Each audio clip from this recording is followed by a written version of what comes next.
It says no one's... Oh, no. Yes, it's on the group. Yep. It's there now. Fabulous. So, yeah. I've lost my message now. There it is. Someone said hello. Hello, everybody. Hello, hello. So welcome to tonight's live. We're going to be joined tonight. You've got myself and Nicola. And Hello. you're going to be joined with Caroline Griffiths as well, coming into the live shortly.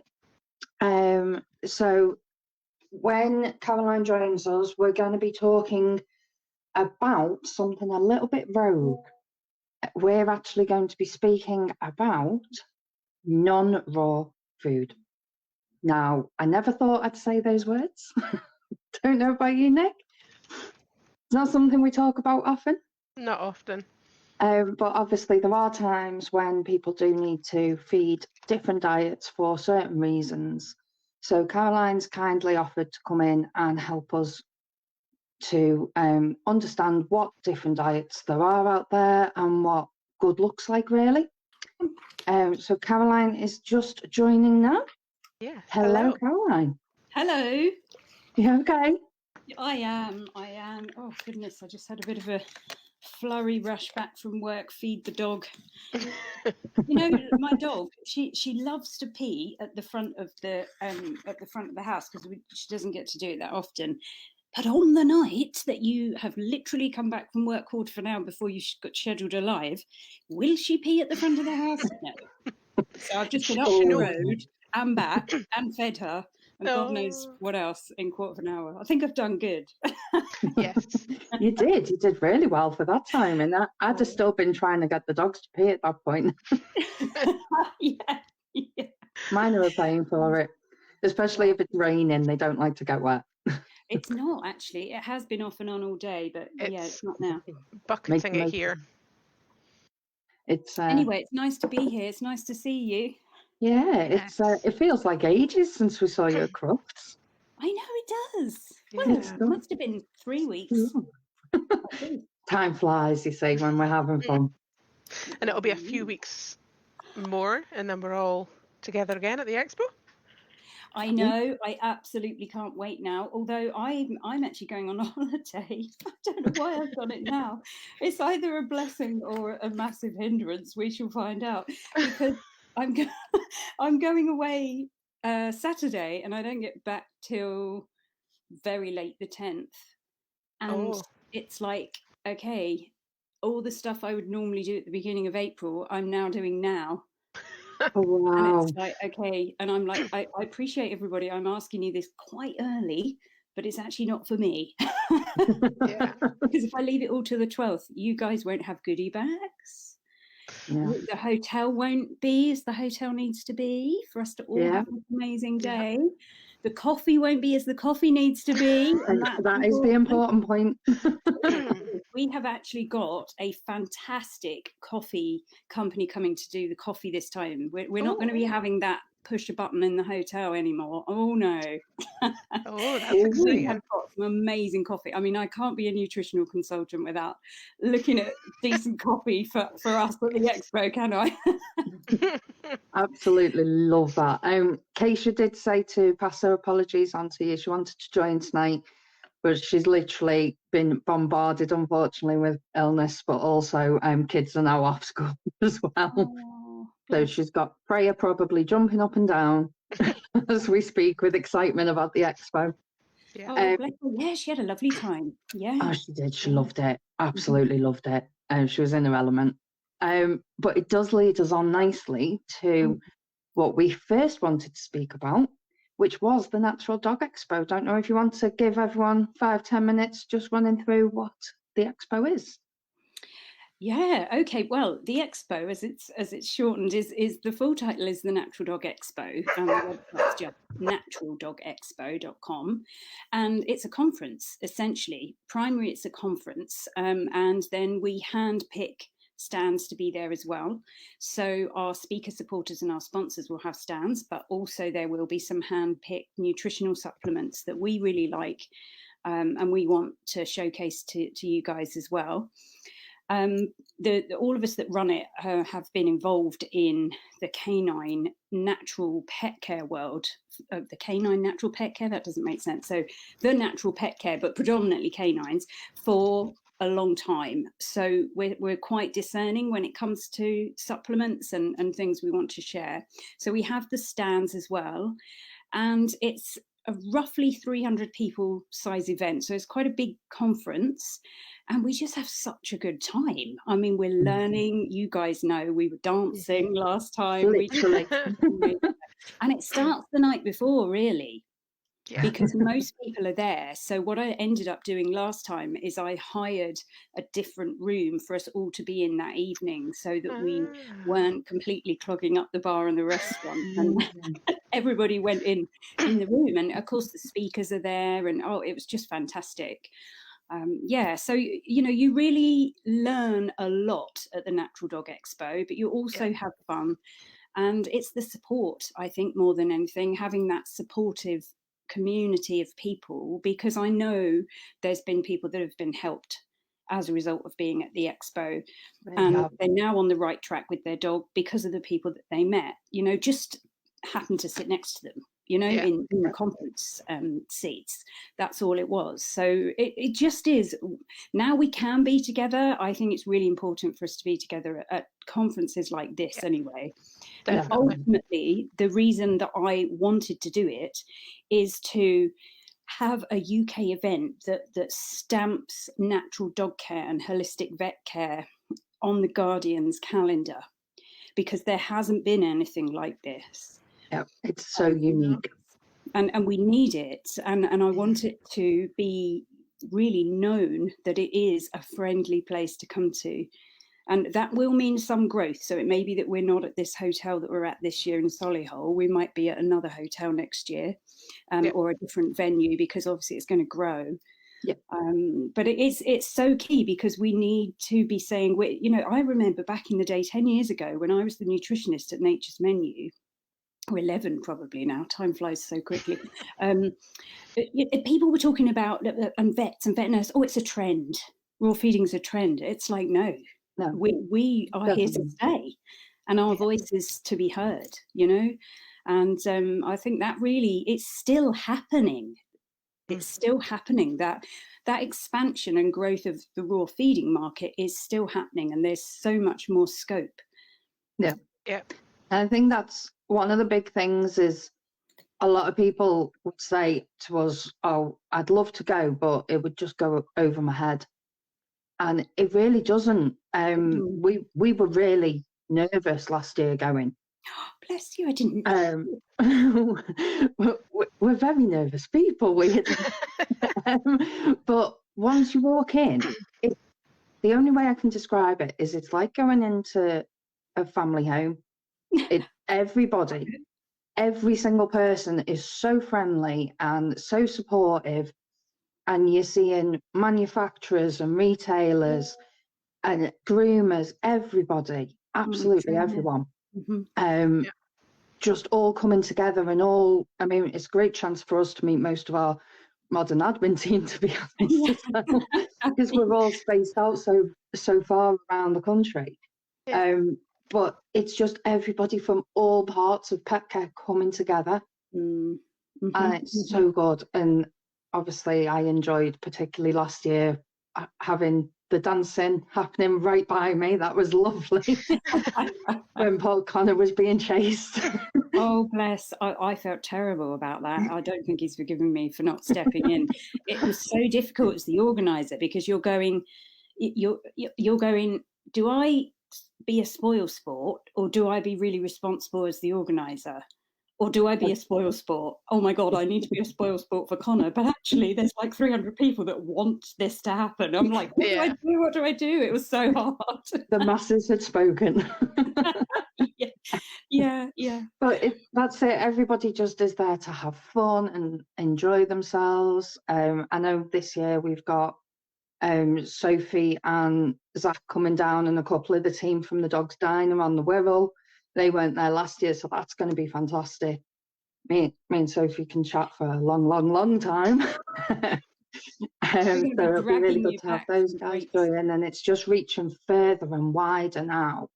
Yeah. And there's general Joe Blogs, pet parent, and that's the most important, that they are there as well. Mm-hmm. And they're getting those absolutely, messages. absolutely. It definitely wasn't what you call highbrow last time. Really, I mean, really if you not. wanted it to be, you could have written every study down that was listed by Anna.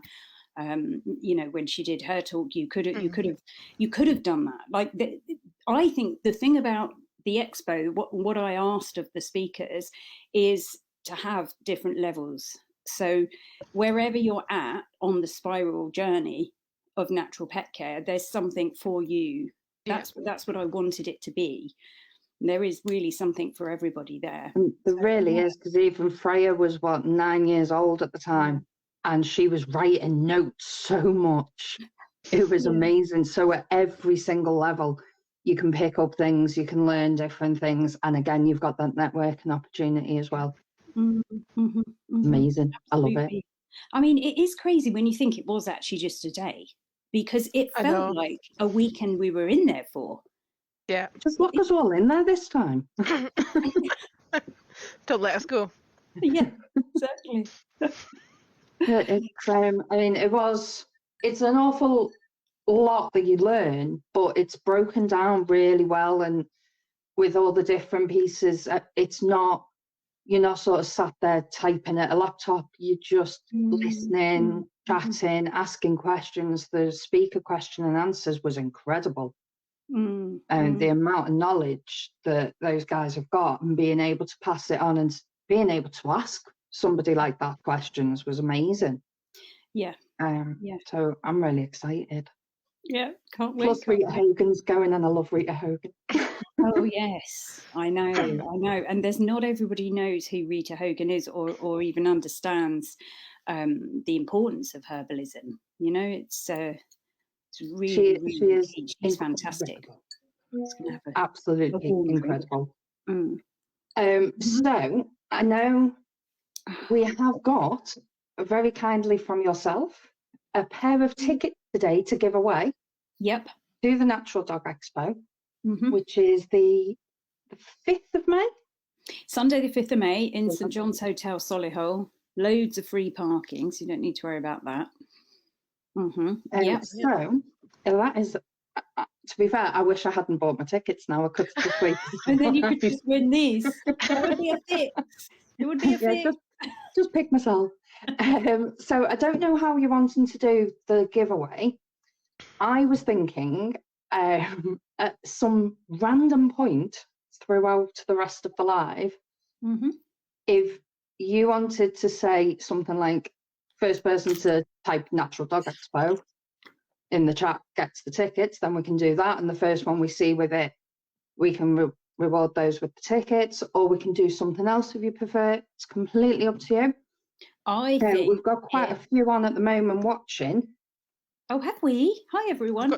We have Taomi's actually said she's going to be typing at her laptop. So she was typing on a laptop last year. She was tapping away. Was she? Goodness, I missed that. She's very excited to go. Sarah said hi, Amy said hi, and there's more that I can't see because it doesn't let me into it anymore. So yeah, it's completely up to you how you'd like to do the giveaway, or you can randomly pick a person at the end of it who's commented. It's your choice. I think maybe we will do it that given that it's Easter and lots of us will be going away for the weekend, you know, when you go away for the weekend and it's first person to see the sea. Well, we'll do first person to see the expo flyer. Oh, I like it. I love that. Some random points. You'll have to remind me. Now everyone's going to have to keep watching. Yes, I shall just go da-da-da. And we'll get Keisha is watching, so we'll ask her to keep an eye on the comments. Oh, okay, that would be wonderful. Yes, you see, there's a reason she couldn't be live. She can watch for the comments to see who claims them and first. For those that, if you're not a winner later on, you can have £20 off tickets with the code all lowercase, my dog wants me there. So My if you dog wants me there. my dog wants me there, which they do, by the way, type that in checkout and you'll get £20 off the delegate tickets. So it's delegate tickets that we're giving away actually today, a pair of delegate tickets. Brilliant.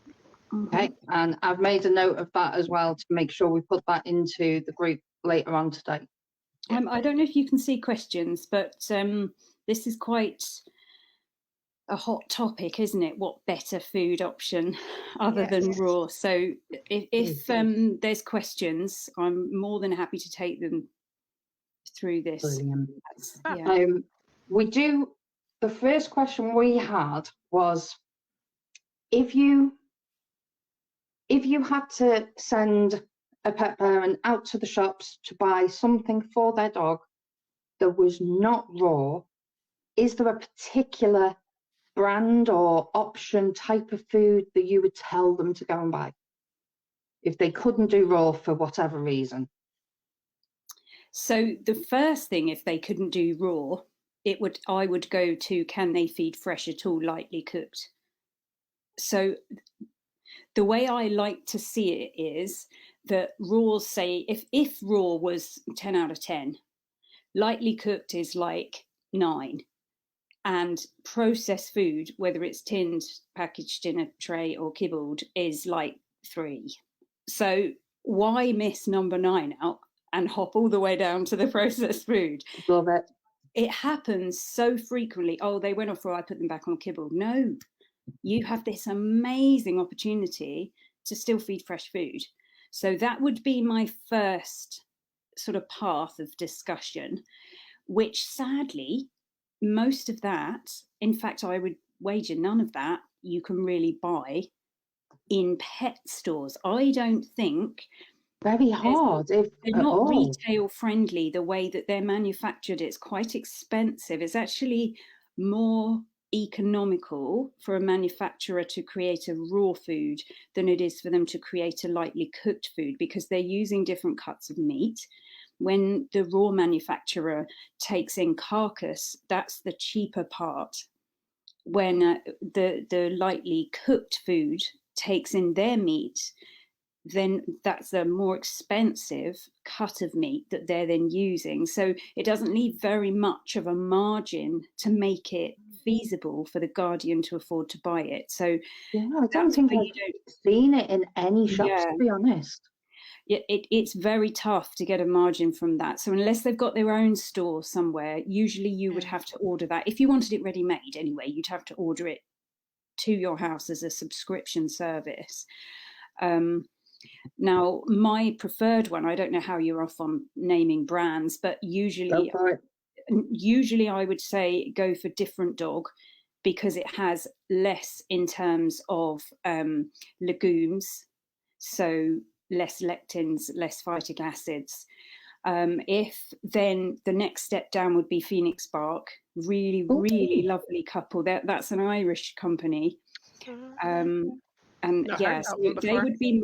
Have you not? No, they're really nice couple. And she's done my level 3 canine nutrition course as well, the lady. Amazing. Yeah. So that's kind of where I'd go first of all. Why is it that fresh cooked isn't suitable? And then you go to processed food. Now, if you've got the budget, I would be suggesting that people consider a freeze-dried food first of all, if you've got the budget. But even then, there's still a lot to add to that kind of food, because which I'll go through in a minute. I thought what it might be good to do is explain what it is in fresh food, be that raw or be that lightly cooked. What is it in that makes it the way it is and makes it better for your dog? Because when you are feeding processed food, you can, to a degree, add back on the things that you would have had in the fresh food, to a degree. Now, by the time you've done that, you're probably spending more than what you would have been spending if you just went for the raw or the like you could, but you can do it. You can try to add that back in, those elements. They're more elements than ingredients. See, that's the other thing. We pick up a packet and we turn around and we look at the ingredients, and that's only one way of understanding what's in that food. So it may be that we say, okay, it's got no grain in it, so it's better, which potentially could be. But your dog might be a dog that doesn't react to grain, but does react to the lectins or the phytic acids in the legumes that are used instead of the grain. So you might be in the same boat or a worse one, because you may not know until you feed it what's going to happen then with your dog. Yeah. So there's foods out there that have a very, very high meat content. So if you're going for one of these very high meat content kibbles, then that is obviously going to be better than something with legumes or grain in, which some of them do this. Now, to have such a high meat content would naturally bring up the protein. So we have to be aware of how much protein is going in the food then. As a manufacturer, what they can often do in order to bring the protein down but still keep the ability to label it as meat content is they have a lot of bone in the meat meal, or they include a lot of bone in the meat meal. Yeah. So when it's bone, you can still call, or bone meal, you can still call that meat.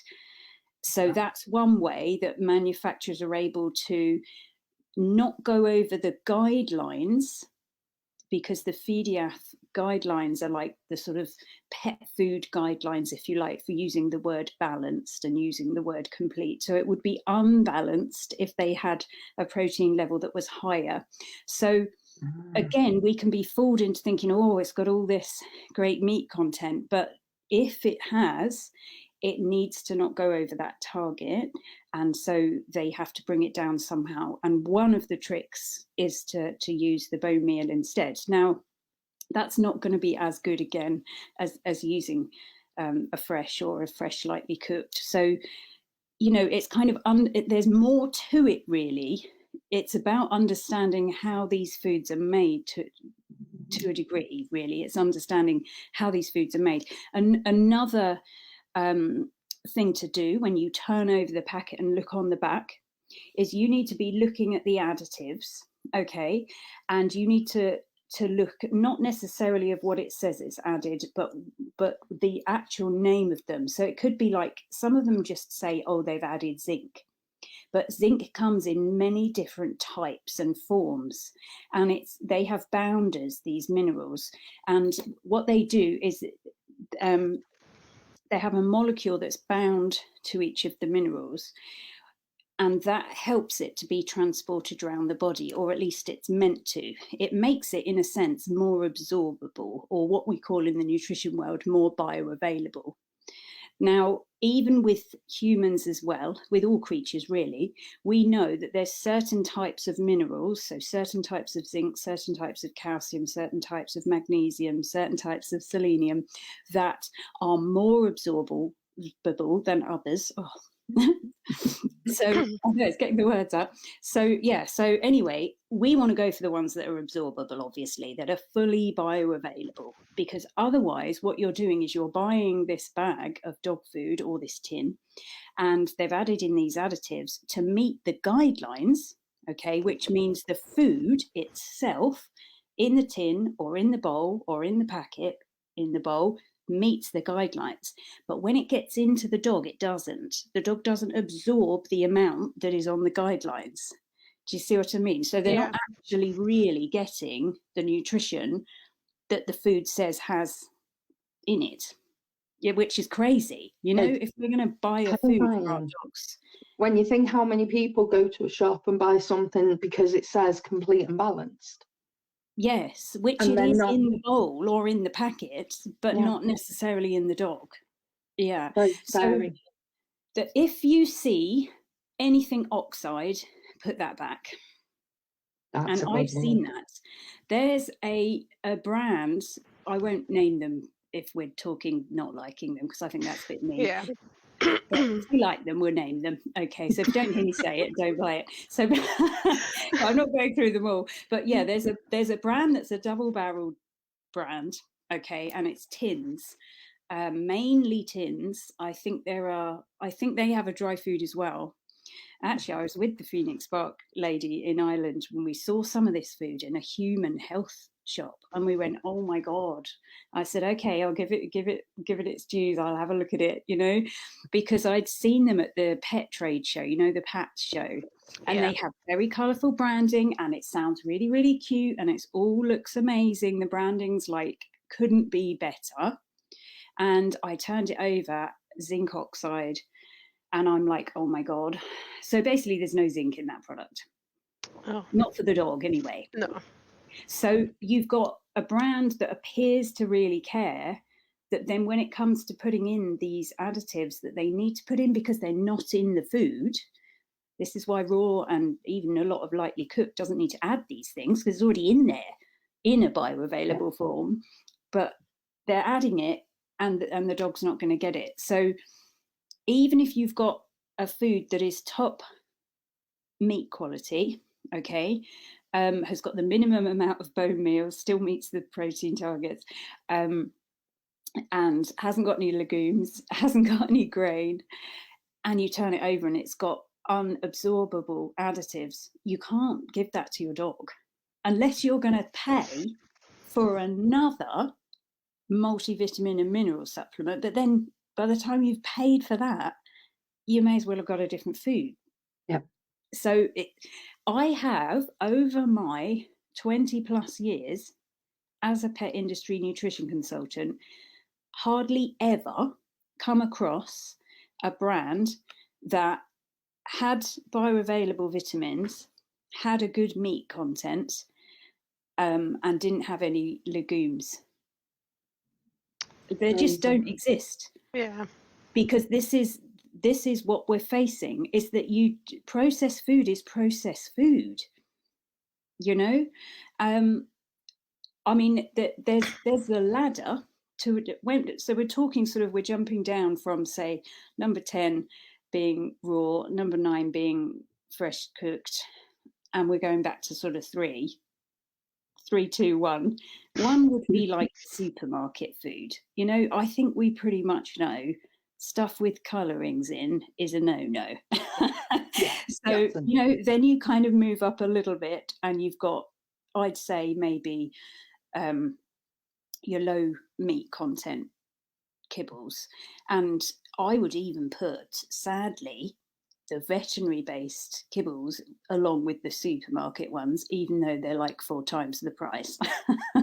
Because if your dog has to have, or you've been told your dog has to have a certain veterinary diet, there will be a way to create a fresh diet that meets those clinical guidelines. There will be.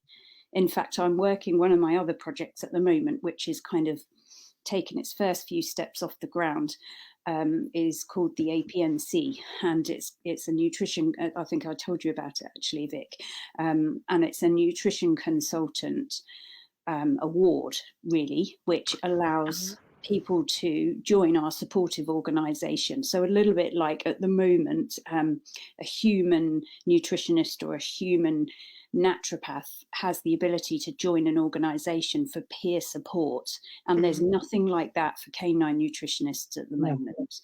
So but it's very much needed for support and for a bit of regulation as well. We're going to have vets involved, and so that'd be amazing. It will be. It's really, really needed. I've gone off on a tangent about that now, haven't I? What was I saying? We were on the where you're rating the vet foods. Yes, the clinical. Yes, so there is so with the APNC, we're going to have teaching within that consulting award on how to create the clinical diets within the fresh food scope of fresh food. So there will be a way, and there is a way to do that. The dog does not need to be on that veterinary diet to meet the certain nutrient requirements that are in that food. You can do it with fresh food, definitely.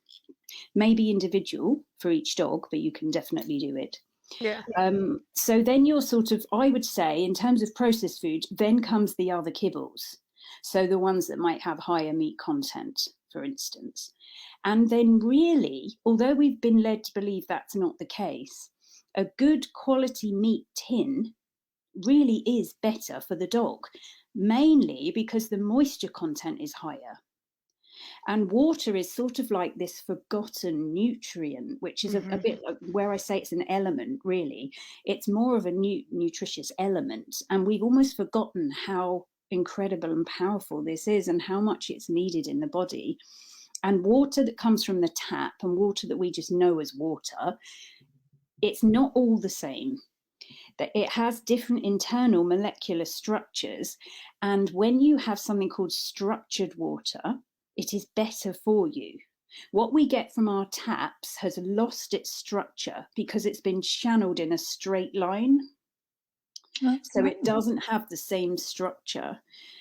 Its natural structure is to move and often to go in spirals or to tumble and scatter and then come back together and move and flow in that way. And it loses its structure when it has to go straight in a pipe. So we should really be giving our dogs structured water if we can, and you don't need to put anything in it particularly to make it go structured. You just need to be buying decent spring water for your dog. Filtering unstructured water might get rid of stuff you don't want in the water, but it's not going to restructure it. It's still going to be broken. Yeah. So you need to restructure the water or buy structured water in the first place, which normally doesn't have the toxins in it anyway because you're getting it from a spring. So then you don't need the filter either. So it's like you may as well do that. But and moisture is so key for our dogs. It really is. I mean, we've done quite a lot lately for my health around moisture content and staying hydrated.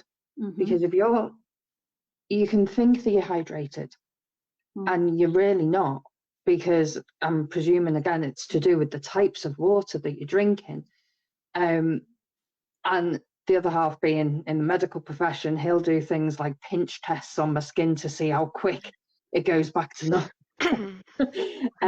But it actually, if I get dehydrated, it affects my heart rate.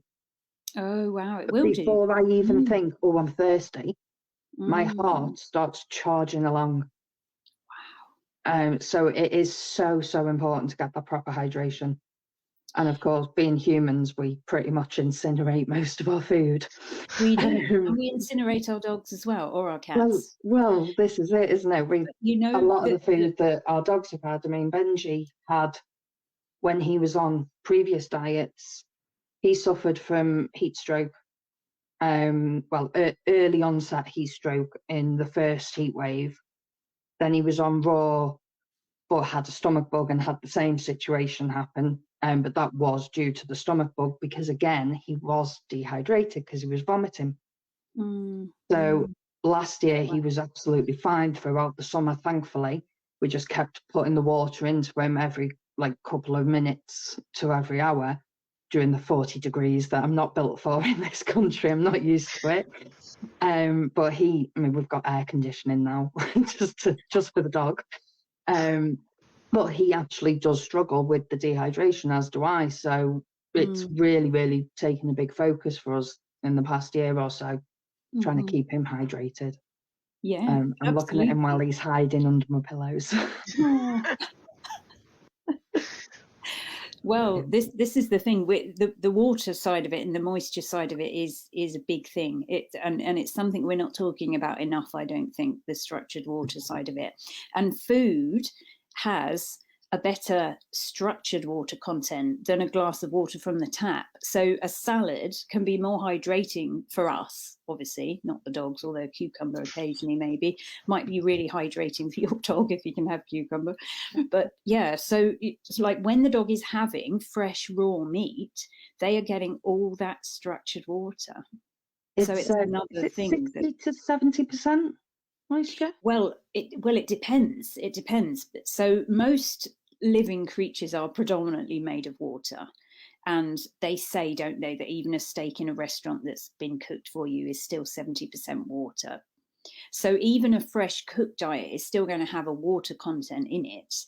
It won't be as high or as structured as the water in the fresh, in the raw. But if you're going then for tins, and they've got to be grain-free, legume-free, they've got to be the higher meat content tins. And of course, because they've got the moisture content in, they don't then need to use the bone meal, because the moisture is bringing the protein levels under, you see. So it easily then meets the protein guidelines and can be proper meat. Mm-hmm. Now, so really finding those tins, though, is few and far between. And again, it might be a more expensive way. I find a lot, there's sort of these, once you get the brand and you know that your cat or your dog likes it, then you can find like wholesale bulk places for these. But you've got to really listen to the marketing and really read the marketing and try and see through it, because you could be forgiven for thinking butchers is really natural and high in meat. It's not. That's predominantly made with meat meal. A lot of these tins and trays are made with meat meal. They're not all made with meat meal. I mean, I will say, when I was at Nature's Menu, we were putting actual meat in the tins. So it wasn't like it was a meat meal based blend that's then piped into the tin or the tray or however that is put in, or whatever packet it's going into. It was actual meat. So so there will be tins that are doing this, but they also need to have on the back the correct absorbable nutrients. Otherwise, your dog isn't getting it. Well, not only is your dog not getting it, because okay, you think, oh, I'll just put those back in, which you could do, but like that company hasn't thought of the dog.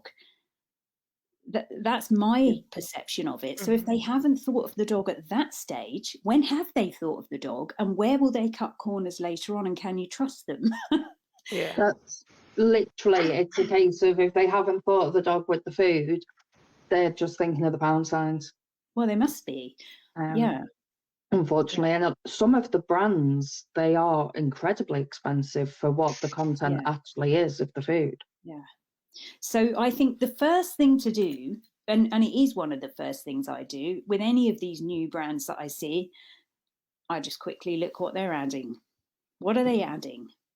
Who's really formulated this food?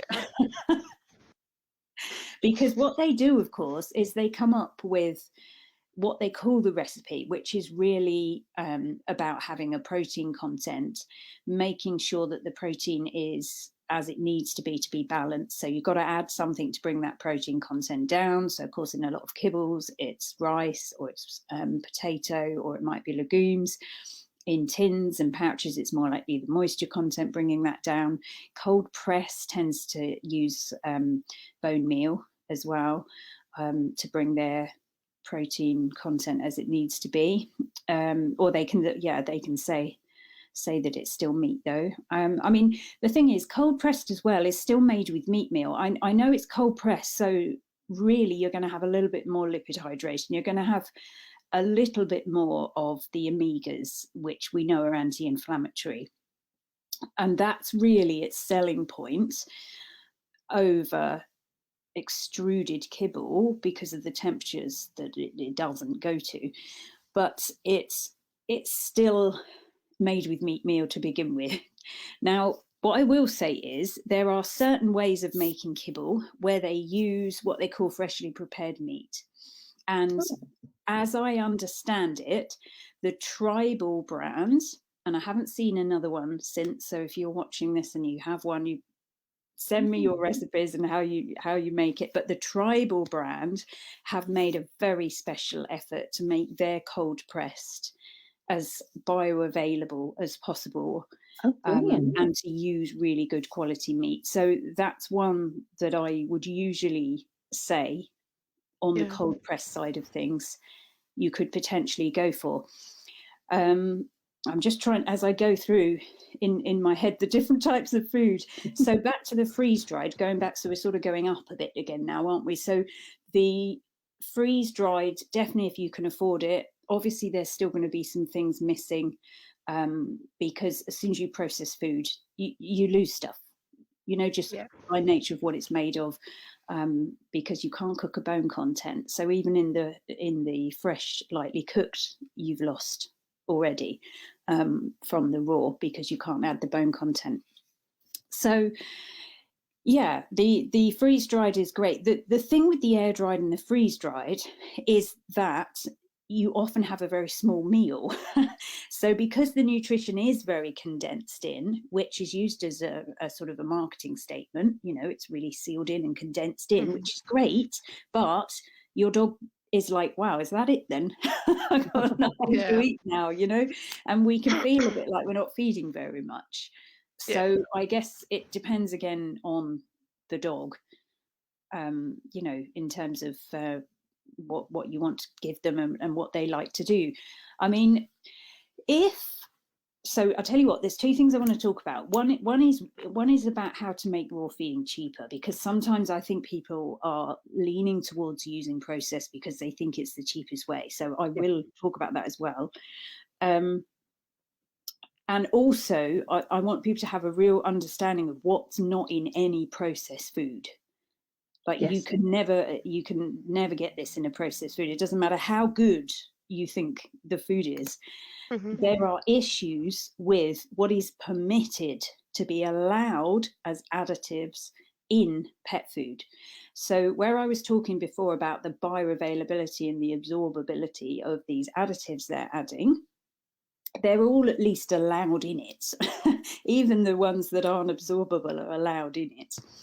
But we have a sort of a swept under the carpet issue at the moment with calcium in pet foods, because there is only really, when you go through the banned and the allowed versions of calcium that can be added into pet food, you only really come down to calcium carbonate as the type of calcium that can be added in.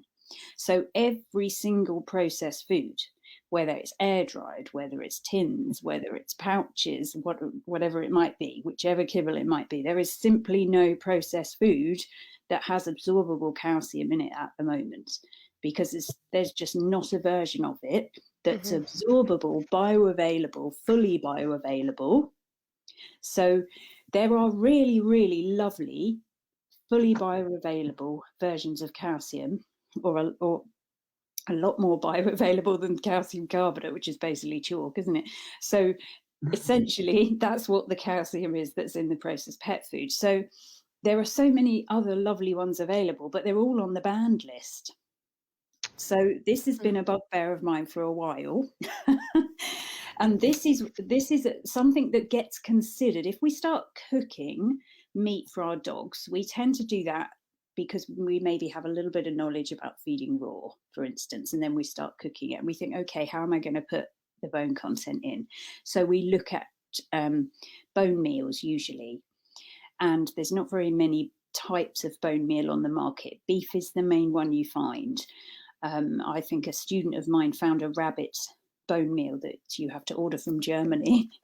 I found a fish bone. I've seen horse bones now.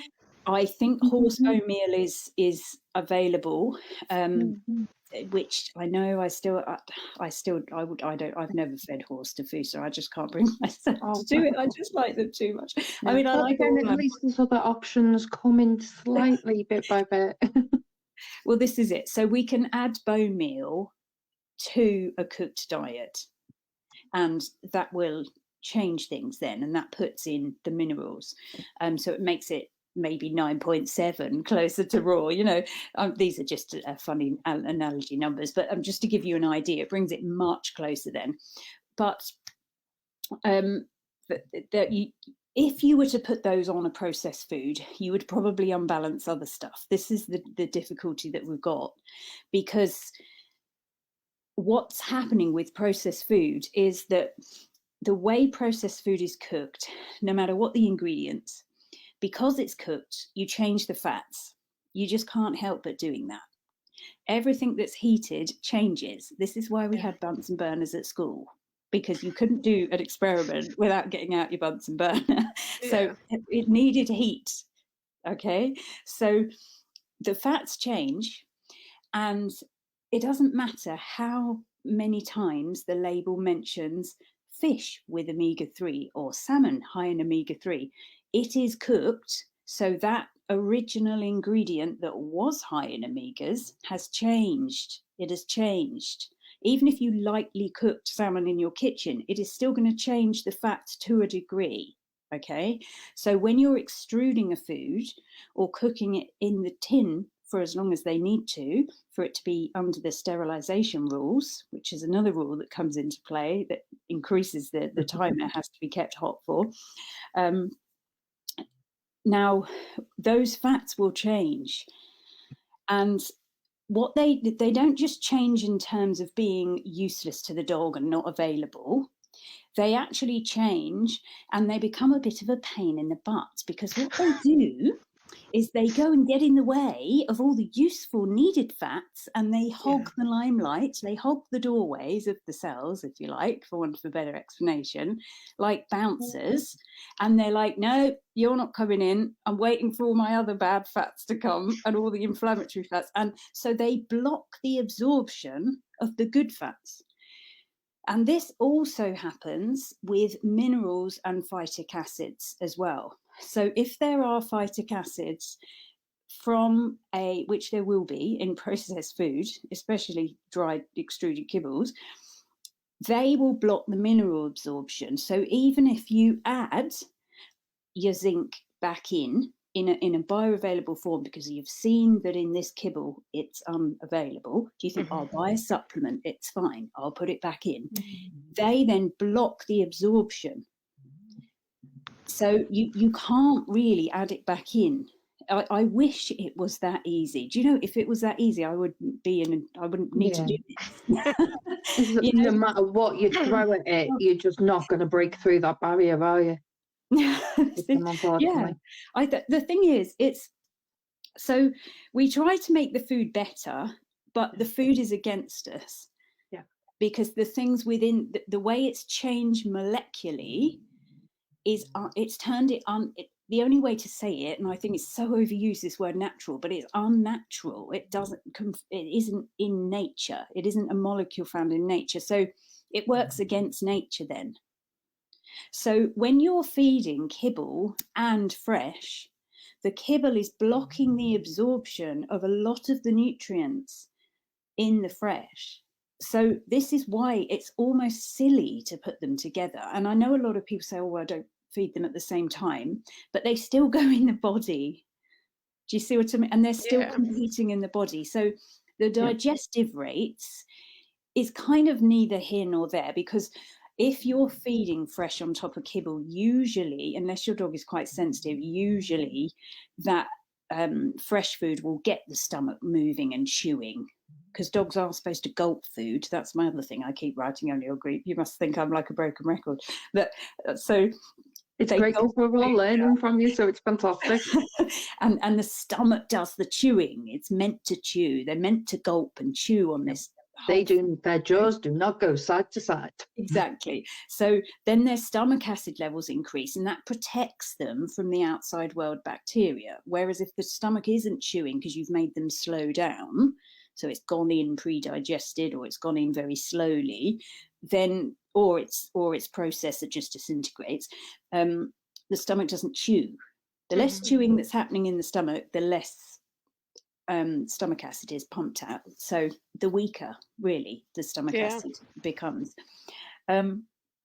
So the digestive rate thing isn't really so much of an issue, because when the dog is having raw on top or even in a separate meal, that stomach acid is coming back in at that moment. So, you know, they tend to have quite strong stomach acid if they're having any fresh food at all. So usually that would cover them for any bacteria issues.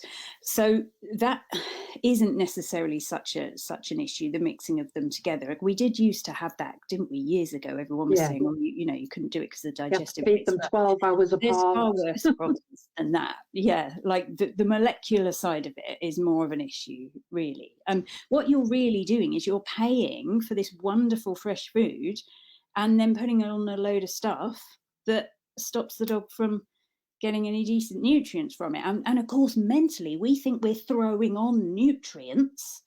Actually, we're not. It's completely the opposite. We're taking away nutrients. We're throwing on stuff that stops the nutrition. You'd be better off if your dog can have it, putting a handful of oats on the food, really, to bring the price down. Dry oats or oats that you've soaked in goat's milk or whatever you might have done with them. You don't want to put too much water with oats because they go sticky. Do you remember as kids you often have that? Your mum would make you a pot of oat glue. All the gluten had come out and you'd use it as glue.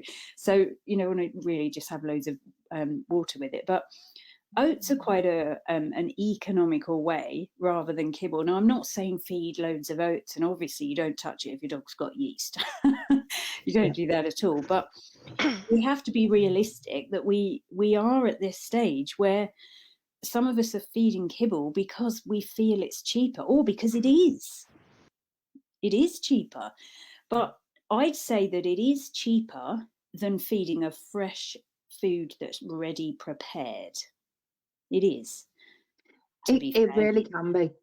But when I see my bill. Yeah, well, that's where we need to say, okay, I'm going to DIY. DIY is so easy. It is so easy. I mean, your group downloads your files. They explain it. So it is much easier than you think, much easier. It really, really is. I mean, we worry that we're not going to then provide everything that the dog needs, or it won't be balanced, but it certainly wasn't when you were feeding processed. No. Way far from being balanced. I think the main worry for people when they're doing DIY is they always think they'll get it wrong, or yep, of course. That obviously if a dog's going through like allergy issues, or they're brand new to it, haven't got a clue what the dog's going to be like with different foods, wait until you know, just so that you can make sure your dog is going to eat it. I see far too many that are saying my dog just will not touch any form of offal. But if their dog had always eaten a pre-made for a few weeks or a few months, got used to it, then when they go to raw, it's the first thing my guys go for is the offal. Is it? You see, Fusa won't eat the offal, any kidney or liver, raw. She's ever so funny. She won't eat any vegetables, which is fine because I'm a fan of super greens anyway, so I just put that in her blended meat meal that she has. I have to lightly cook the liver or the kidney, otherwise she just won't have it. And so I just do it because I think in the grand scope of things, that's the least of my worries, not feeding it raw. You can do little flash frying, get back, reduce that time bit by bit for some people. Other people might never be able to reduce the time, and that's fine. They're still getting the bone, they're still getting the meat, they're still getting the moisture. Yeah, this is it. Yeah, so I make it all at the beginning of the week, and then it stays in a pot in the fridge, and then I just put some on throughout the week, really. And I get the chicken livers at the moment. Don't go and all buy them, but they're like cheap on the Mersey Raw website, aren't they? They're on a good deal at the moment on the Mersey Raw website. So I get these chicken livers because I got some from the local butcher, and it wasn't the same. She didn't like it. She likes the Mersey Raw one. Yeah, and they come in these cute little pots that you get to keep afterwards. That's really cool. So yeah, that's what she's having at the moment. But what I would say is, if you really want to make your raw feeding cheaper, you need to be feeding raw meaty bones. It is absolutely the cheapest way to feed a dog. Yeah. Way cheaper than having a bowl of kibble as the other meal. Way cheaper and better for the dog. A lot better for the dog.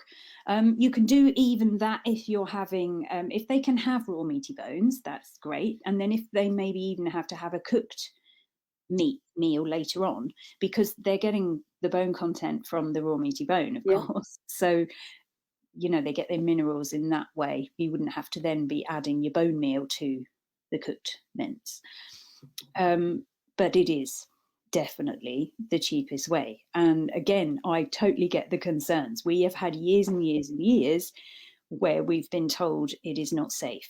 Now, obviously, if you have a Frenchie or a Pug or another kind of brachycephalic breed, you do have to really watch what they do with bones. You have to be careful, because our breeding has changed their shape, and they don't find raw meaty bones as easy as other breeds of dog do. But I think once you've started feeding them, you realise it's easier. You trust your dog. You trust your dog's ability to cope with the bone, and you realise, oh, okay, yeah, actually they know what to do. I don't need to worry, because they do actually know what to do. And I think we've all been terrified before of feeding them. I know I was petrified. Yeah. When I look back a few years now, and now it's the best thing ever. I sit and record Arnie crunching on his bones that he's had since he was 12 weeks old. And no issue whatsoever. In fact, I think it was 9 weeks when he had his first one. And with Benji, we just let him go in the garden because he's a resource guarder. So we just let him do his own thing. But he's quite happy then, and he just sits, crunches, comes in. But I think we can definitely do a lot on our alternatives blog and on our DIY as well, to explain more about raw meaty bones. I've been tapping away, making a few notes, so we can work on those over this weekend and improve things for everybody. The time has come. I think, we've still got Keisha, so this is good. Now, I wonder if anybody did notice, is the question. Oh, did they notice? If you didn't notice. Well, whilst we wait to see if anyone notices. Oh, they're probably all gone now. We've had someone. They've gone off to make their own tea or to place their order for Mersey raw chicken livers. They probably are. They're all shopping now. Amy has put in the chat the dog expo. Yes. Oh, brilliant! Go for her. Yay! Is she not coming anyway? She can bring 2 friends now. No, she hasn't bought a ticket yet. No. Oh, there you go! Fantastic! Wow, amazing! Yay! Well done, Amy. Well, thank you for those that have been watching this. I don't know if we've had any more questions either. Have we? Well, I was just about to say, Taomi put in a message saying that when Ivy goes off food, she won't turn down a bone 8 times out of 10. She used to worry she'd miss out on the other aspects of raw that day, but now knows to trust her that she wants. Yeah, really, I would definitely have one of the meals as a raw meaty bone meal and the other meal as the blended mince that you can put your bits and pieces in if you want to. That's really easy. I think I still get pictures of poo if I'm at work. The other half sends me pictures of poo. Just watch the poo and it'll tell you if they need more boneless or not. Yeah. Yes, it will do. I think people sort of forget that the stool can tell you what is going on with your dog's insides.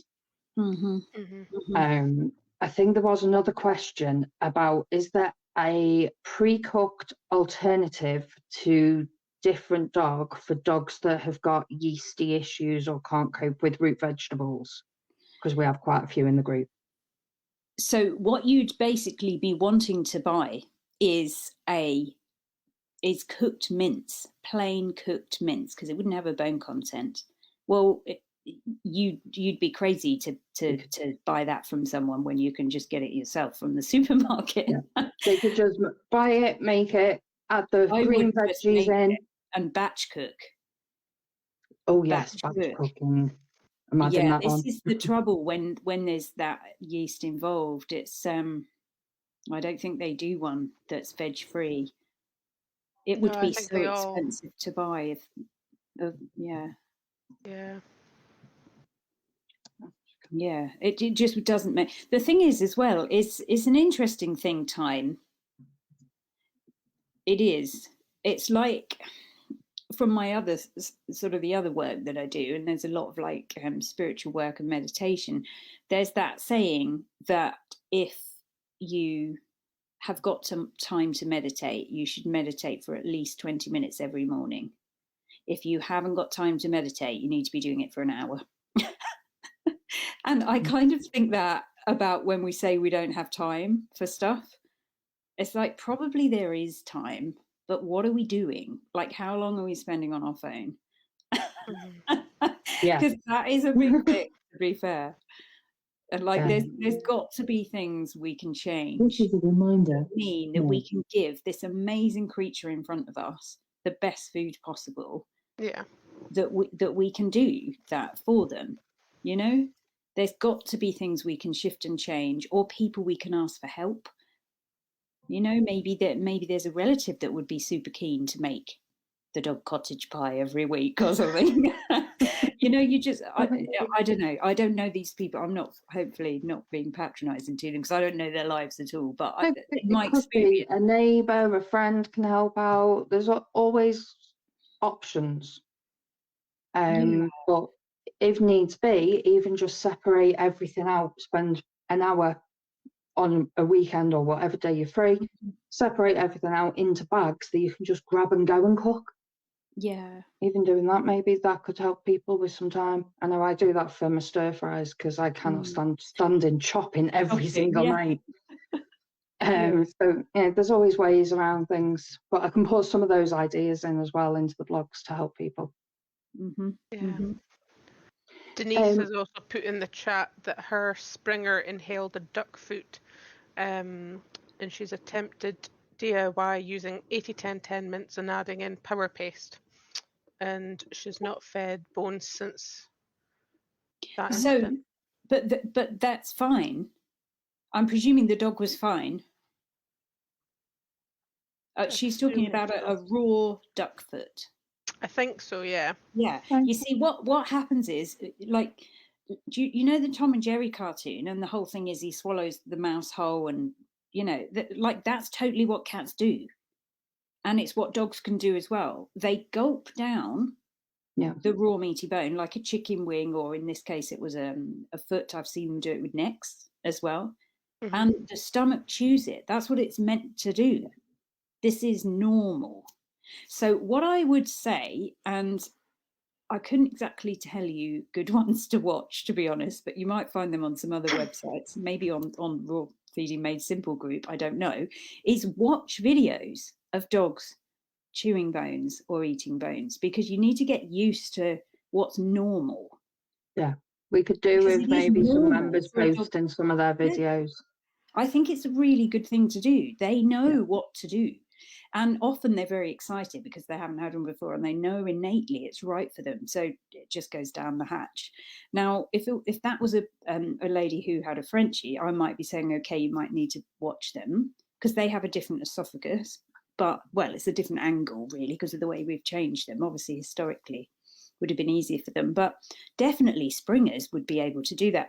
But what we really want to be encouraging is more carcass eating, where they're ripping and shredding. So the venison legs from the farmer's dog are amazing for that. They rip and shred and tear and chew. Fantastic. And that's I know I had, I think it was goat spine for Arnie, and it took him about an hour and a half in the end, I think it was. And because if I give him a duck foot, 2 seconds gone. Yeah. If I give him a chicken neck, 2 seconds gone. So I have to up the size. Yes. And the next day I'll give him boneless for breakfast, but then he's absolutely fine come tea time. He's back on his 80-10-10 or whatever else he's having. Yeah. But he took about an hour and a half, maybe even 2 hours actually, for this goat spine. It was brilliant watching him. It's and I've run out of memory on my phone because of it. Yeah. Oh, did you? It was great. I was just recording. Is that on the group for somebody to find? It wasn't, and I wish I had to put it on now. But I've got another one in the freezer, so that might be this weekend. that might happen. He won't complain. He loves it. Yeah, because the ripping and the shredding and the tearing is how they clean their teeth with it. So we do want them to be doing that, but gulping of smaller bones it shouldn't be an issue. It shouldn't be. This kind of answers Denise's question, because she says if they gulp the bone, how can they clean their teeth? But like you just said, if they're shredding the big bones, yeah. Although I will say that rabbit backs are a great one, chicken carcass. Oh, yep. Turkey wings, even, they might be quite good. Depends on the size of the dog, of course, doesn't it? Yeah. So we've got loads of different choices on our blog of different, based on the breed and the age, well, the breed size and the age of the dog. We've got different options on there for people to look at.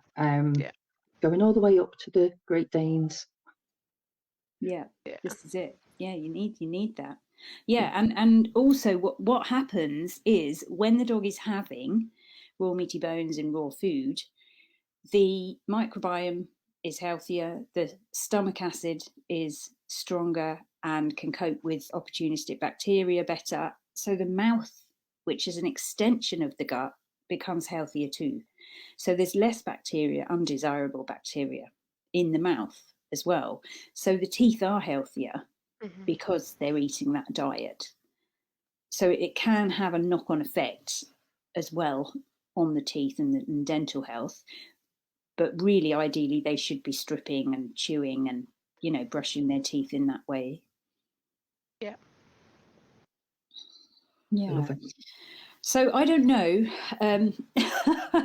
This isn't certainly going to answer that first question of, yes, go and get this brand and you'll be fine. I wish it was that easy. It kind of I have mentioned a few. We've got a few options on there because it's obviously coming up to people travelling with the dogs. Well, I would use the one I do actually use is Koya. Yes. So that's the freeze in the cupboard, isn't it? Yeah, but what we've got to realise is if something hasn't got a moisture content in, it has no structured water, it is not raw. So, that food is amazing for many, many reasons, but it's not raw. The labelling laws are that if it doesn't go over a certain temperature, you're able to still call it raw. I've seen a couple of companies starting to slide in raw alternatives. Oh yes, we saw that other one, didn't we? Yeah, the cold sterilite or something like that. Yeah. So it's the moisture, I think, wasn't it? The moisture is the key thing that we need in food. Structured moisture content is just vital for life. It really, really is. I can't stress that enough. Yeah. And that's where we've gone wrong all these years, is that we've lost this vital element of the food for ourselves as well. And I think that's quite a good piece to say about as well, because a lot of people don't realise what that moisture is. They think it's blood or water and chuck it down the drain. And we're like, no, save it. It's moisture. Keep it. Feed it. Amazing. Blood's amazing. I've just had a chat with Carol, who runs Pet Biome, and her data is showing that feeding blood is really super healthy. The more blood-rich the food that we're feeding, the better able the microbiome profiles that she's seeing in dogs, the better able the dog is to cope with what they're now calling antibiotic-resistant bacteria. So this new fear within the veterinary world that coming from industrial farms, there's going to be this antibiotic-resistant bacteria. She's found that there's these certain types of biome that is more present in dogs that eat a lot of blood. So feed that. Yeah, isn't it? Yeah, because we do tip away. It's a lot of this is just so, what we do as a human, and then we don't really think about what we're doing. We just do it, and then we're like, oh, actually, that could be good for my dog.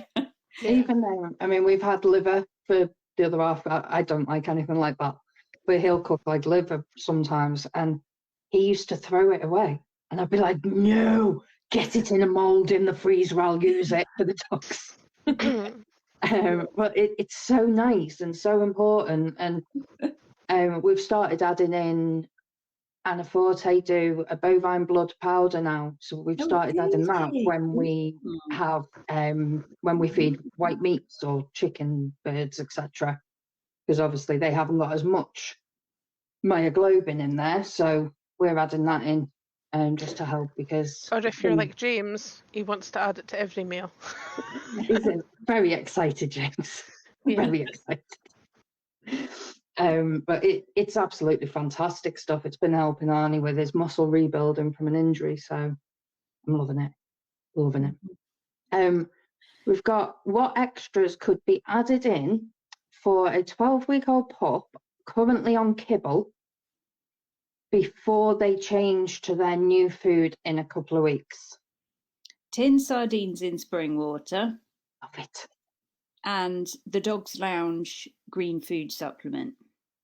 Ooh. I think it's called Super Greens or something, or Green Ooh. or something. It's the Dog's Lounge. Right, I'm I getting think I'll be looking that up later on. Packed with nutrition. Eggs.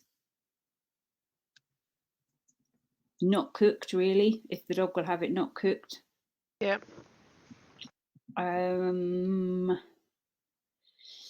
Yeah, I mean, you're going to put all that on, but some of it will get blocked, as I explained. Still better to put it on, though.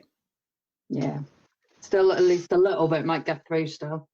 I have a funny feeling that dog is going to be going on to Raw very soon, if Keish gets through to her brothers. That is absolutely brilliant. We've got a lot of work to do this weekend, Nick. Oh, bless you. We've just had a comment in saying thanks for the discussion on the blood in the dog food, because Amy's just been in an argument with her mum regarding the dog's food being too bloody. So she says it's come at a perfect time. Amazing. We're even stopping family arguments. Yeah. Blood is good. Yeah. Well, it seems to be. That's really interesting. This is the thing. Carol's got 14 years worth of data to go through, but she's Carol's not, at the expo, isn't she? She is, and she's going to be revealing some of her data, but she's not really to date had a lot of time to put this data into anything useful. It's just there. Yeah. And the patterns are showing, and she's starting now to actually look at it and go, oh my God, like, wow. Like the data's there, but it needs to be structured into a format where she can actually make papers on it or make a booklet on it or just anything to get this information out there. Because when you're seeing repeated patterns constantly, you're like, okay, well, fresh food must be increasing the balanced microbiome. It must be increasing diversity. It's pretty amazing. Yeah, she's at the risk of giving away more tickets. She's this lady. I'm really excited. Yeah.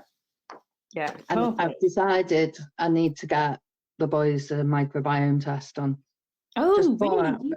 Are you just doing this though for fun, or do you? Yeah, do they actually... I'm really OCD, so I had to get my them both blood tests when they were healthy, so that I had a raw-fed dog healthy blood test baseline. Mm-hmm. So we had to go up to Brendan Clark to get those done. Only an hour and a half up the road. And now I want the microbiome test done, just so that I know if there is anything there before it becomes a problem. Mm-hmm. And I'm just really curious and nosy. Yeah. And I keep thinking I'll do it and then I forget. So that's going on my list now as well for the weekend. Yeah. Amazing. Yeah. Be interesting to see what it comes back with. Because there's no health issues that I'm aware of at the moment. So I shall share the results. Yeah, please do. Yeah, she gives you like a chart and everything so you can see quite easily. I love it. Mm-hmm. Yeah. All right. Well, Expo's going to be incredible. Yes, it is. It is. Very, very excited. But thank you very much for tonight. Nick, have we got any more questions before we end? No, I think that's All them all. quiet? Everybody's shopping now. They're all buying bovine blood as well. Oh, well, they need to get those venison legs from the farmer's dog as well. Oh, Sounds amazing. me and Fusa are going to end up buying them all otherwise. I can imagine she's very, very lucky dog. Yeah. Oh, bless her. Yeah, she probably pretends she isn't. Yeah, forced to pee at 10 to 7 today outside the house. Oh, she does well, bless her. She's a good girl. Right. Well, it's nice Thank to you very see you. much. Yeah. And we will see you in a couple of weeks in 32 sleeps. Is that what it is? Goodness. If my maths was right earlier. Okay. Wow. Okay. Yeah. Well, then, and that's cool. And then I'll come on and do another live with you guys about allergies or whatever we might want to talk about after the expo. Well, I have a feeling it'll be allergy season by then. Yeah, it's kind of getting there now. It's because it's rained so much this year. It's kind of put off the pollen and whatnot. the hay fever, the pollen. Yeah. It's put off the pollen, hasn't it? So it We've started to see a bit of an increase in the itchy dog scenarios, but I think they're more tree pollen than grass pollen at the minute. But once grass pollen hits, it'll be crazy again. Yeah. Yeah. So I think that'd be quite good chat to have. Definitely. But enjoy your holiday as well. Thank you. Thanks. I will do. Thank you very much. And well done to Amy for winning the tickets. Oh, yes. Yeah, well done, Amy. Make sure she introduces herself, won't you, if you know who she is? Yeah. We will bring her over to you, don't worry. Okay. Thank you. I'll tell you what I need. I need Amy's email. If Stacey's watching this, she'll be going, make sure you get her email. We